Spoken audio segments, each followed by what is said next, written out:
Olá, crianças, bom dia! Hoje é segunda-feira, dia 19 de outubro, final do mês está quase acabando. E essa semana a gente vai trabalhar um único tema a semana inteira, tá bom? O tema dessa semana é a Semana Nacional do Livro e da Biblioteca. Livro todo mundo sabe o que é, não é?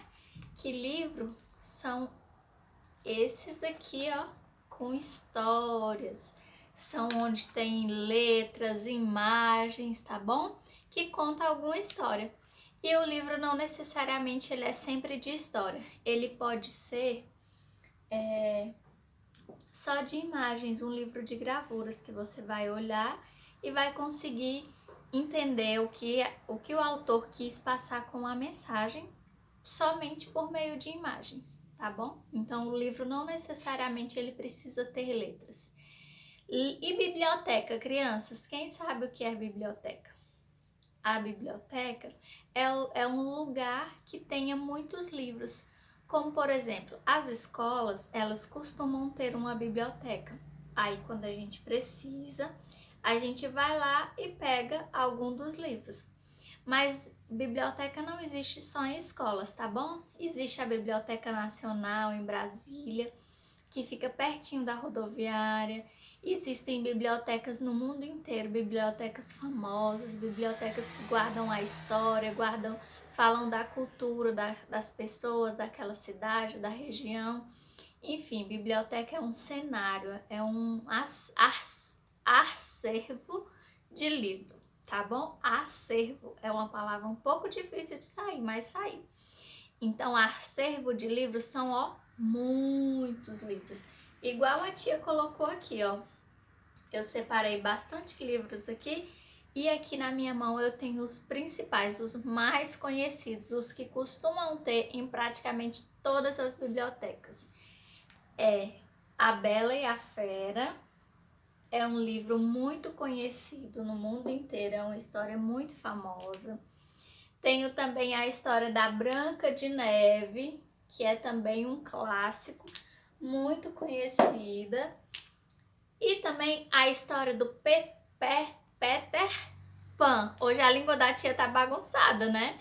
Pois é, o Peter Pan é uma criança que ele não queria crescer, que também é uma história clássica, muito conhecida, tá bom, crianças?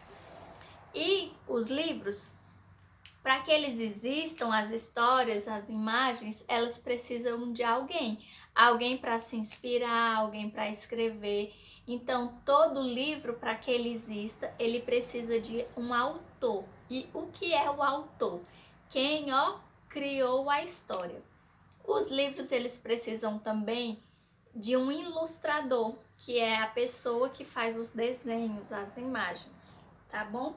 E os livros também precisam de quem vai publicar, tá? Então, por trás de um livro existe todo um trabalho, todo um projeto que é desenvolvido e não precisa só da pessoa que escreve.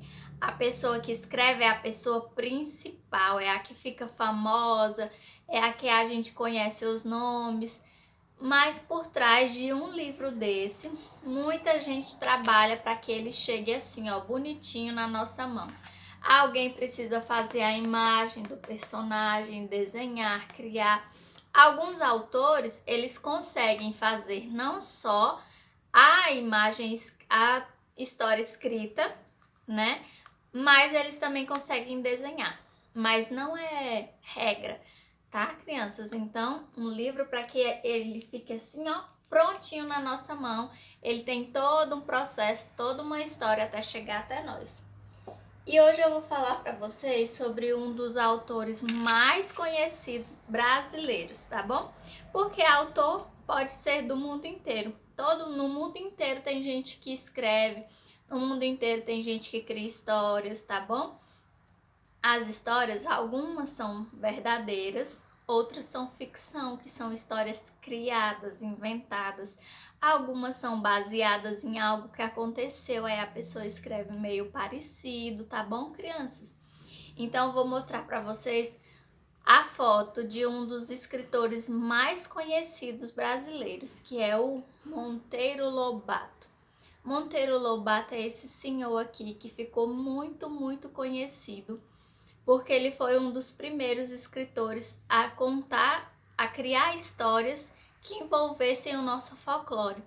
Além de criar histórias de fácil entendimento, ele misturou um pouco da nossa história, da nossa cultura nas histórias dele, tá, crianças? Então, Monteiro Lobato, um dos livros mais conhecidos, uma das histórias mais conhecidas que fez sucesso, que virou até seriado na televisão, foi O Sítio do Pica-Pau Amarelo. Quem já ouviu falar na boneca Emília? Olha só, a Emília é um dos personagens mais conhecidos do Monteiro Lobato. E a Emília, ela foi criada pela tia Anastácia. Ela é uma boneca feita de pano que tomou uma pílula que o doutor Caramujo deu para ela, e aí ela começou a falar.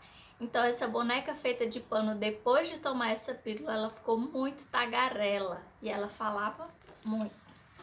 A Emília é filha da Narizinho. Narizinho e o Pedrinho são dois personagens também da história do Sítio do Pica-Pau Amarelo. E eles são os netinhos da tia Anastácia, que é uma vovozinha do sítio. Então Monteiro Lobato, ele criou essa história e ele foi acrescentando os personagens. Na história dele, do Sítio do Pica-Pau Amarelo, também existia um sabugo de milho que se chama Visconde. E o Visconde, ele é fascinado por livro, por leitura, e apesar de ser um sabugo de milho, ele é extremamente inteligente. Então, olha o Visconde aqui na biblioteca. Dona Anastácia tinha uma biblioteca na casa dela, e o sabugo de milho, de tanto ler, ficou intelectual e inteligente, porque ele vivia grudado nos livros. Então, crianças, se você quer falar bem, se você quer ser um bom leitor, você precisa ler, tá bom? Ler é muito, muito importante. E eu indico muito para você que é pai, que é mãe, que é avó, que tá vendo esse vídeo para mim, leiam para as crianças, é extremamente importante. Eu já falei aqui para vocês que é por meio da ficção que tá escrita aqui, que a criança consegue, na imaginaçãozinha dela, conseguir se sair das situações reais. Então, por meio da imaginação, ela consegue fazer uma associação e aceitar as coisas como elas são, tá bom? Então, é de extrema importância que as crianças tenham acesso a livros, a leituras, às histórias, tá bom? E hoje, como eu falei para vocês que é um dos personagens mais conhecidos do Monteiro Lobato, que é esse autor brasileiro que escreveu muitas histórias, é a Emília. Então, a atividade de hoje da tia Patrícia, eu deixei aqui para vocês, é uma atividade para vocês imprimir quem tiver impressora. Quem não tem impressora, faz um desenho da Emília. Ó, vou aproximar para vocês. E aí vocês podem dar pausa no celular e dar para o seu filho desenhar. Só que claro que ele vai fazer do jeito dele, tá bom? Então, se você não tem impressora, põe seu filho para fazer um desenho dessa bonequinha aqui, ó, do cabelo colorido e do vestido vermelho com amarelo. E é isso. Amanhã a tia Patrícia volta para contar uma historinha para vocês, só que de um outro autor, tá bom? Beijo, fiquem com Deus, até amanhã.